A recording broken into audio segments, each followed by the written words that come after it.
Welcome back, everybody. So we're spending a lot of time on our computers these days, especially young people, as you know. Well, there's a nonprofit that's made a huge impact on bullying awareness, and they're joining us this morning. Brian Williams, the founder of Think Kindness. We want to talk about cyberbullying. Brian, good morning to you. Good morning, Netta. It's so good to see you. I do have to tell our viewers, way back in 2009, when we were little kids, we had a chance to go to Kenya together. We donated shoes to orphans in Kenya, and I mean, it was a life-changing experience for me to get to go on this and meet the best children. I mean, they were amazing kids, and you were a really good role model for them back then, and you have come a long way. So, Brian, I can't even express to you how good it is to see your face. Yes, that was the beginning of everything. That's what kicked off everything that we're going to talk about today. Yeah, so tell us, what are you up to now? I know it's been a while since I've seen you, but you've made a huge impact on so many children's lives. So what's happening now with Think Kindness?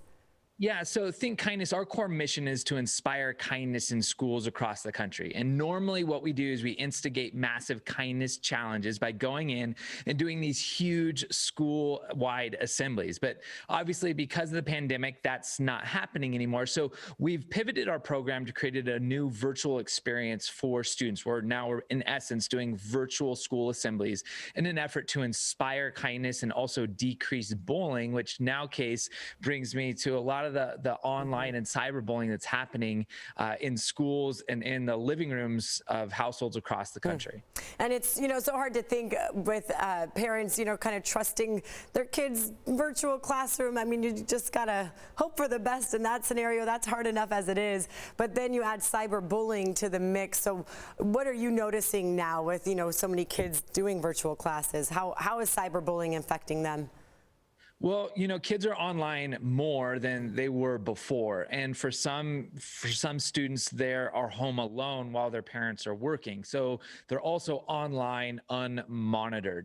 And so they have access to a lot more information, and they're a lot more susceptible to online bullying, not just seeing it happen to their peers, but also to happen to themselves, and even for them to bully others. And so it's really important that parents take the proper steps in order to put in some rules and safeguards in place, and to also look out for the signs in case your student either is bullying or is a victim of cyberbullying. Now, just to explain too, I mean, what is cyberbullying? There's so many different variations, I'm sure, that you're hearing about from kids. I mean, what are they going through? Typically the bullying is something that's intentional and also repeated over time. When it's happening online, it's a little bit more viral. Back in the day, someone can make fun of you in the hall and then it ends. Here, it's liked, shared, commented, and kind of went up in the social sphere to where it's amplified in its message and its impact. And so for cyberbullying, for parents, they should look out for if there's a change in behavior, if their kids want to avoid going online, if they kind of disconnect from family gatherings, just massive changes in behavior are some signs that you should at least ask your child if anything's happening online.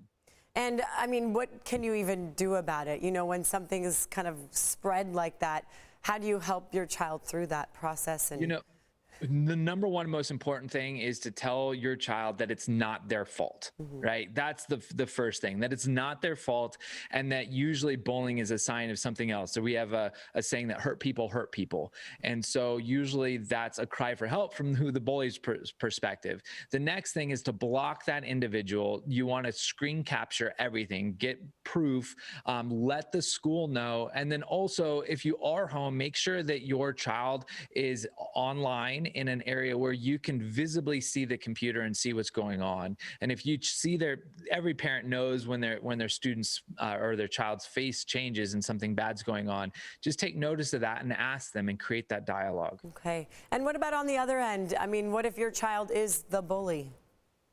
If your child is the bully, well, number one is having them apologize publicly for what they did and for what they said, especially reaching out to that individual.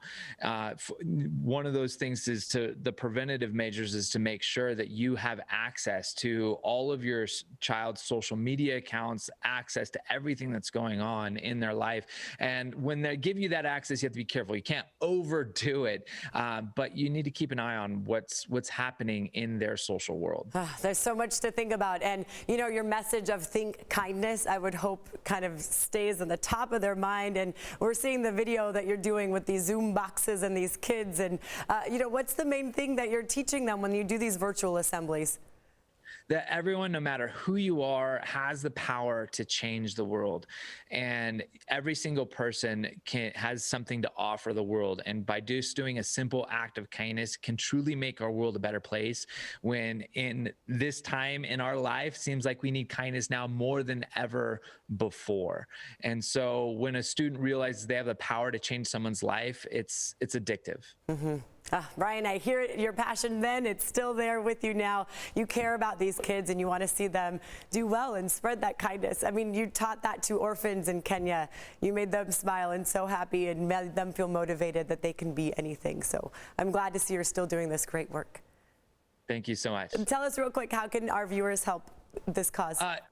Yeah, if you want to get involved, you can go to thinkkindness.org. We also launched, if you have a teen that wants to change the world, we just launched our new Charity U program. It's a social entrepreneurship incubator for teens, totally free. They can come on and meet other teen world changers like them, where they get one-on-one free coaching on how to start their own charitable project, to even their own charitable social business if they want to start one. That sounds amazing. Oh, so good to see you. I wish I could give you a hug, but from afar, I'm sending you one. There we go. There we go. Stella and Eric, I'll send it back to you.